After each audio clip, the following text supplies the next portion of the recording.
Бала көтергіңіз келе ме? Көптеген әрекеттерден шаршаған болсаңыз, осы видеоны соңына дейін қараңыз. Эрозия, эндометриоз, қынап инфекциялары, миома, полиптардың пайда болуы, жатырдың тері қабатының жұқаруы, қынаптың жиі қабынуы, әйелдерде көбінде осы мәселелер кездеседі. Оның симптомдары қандай болуы мүмкін? Егер сізде цикл өзгерсе, ішіңіздің астыңғы жағы тоқтамай ауырса, жүктілік әрекеттері сәтсіз аяқталса, қынаптық бөліністердің түсі өзгерсе, осылар аурулардың белгісі болуы мүмкін.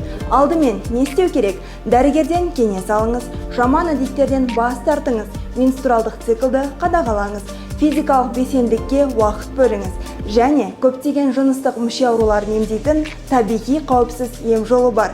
Біз сізге ақшұғынық табиғи шөптерден жасалған дәріні ұсынамыз. Ақшұғынық дәрінің оң әсері өте көп. Осы дәрі көмегімен барлық өміріңізде ыңғайсыздық тудыратын жоғарыда айтылған аурулардан отасыз табиғи жолмен арыласыз. Осындай пайдалы ақпараттарды көптеп жалғасын тапсын десеңіз, лайк басып, тіркеліп, комментарий қалдырыңыз. Жақындарыңызбен бөлісіп отыруды ұмытпаңыз. Бір пайдасынан шығады.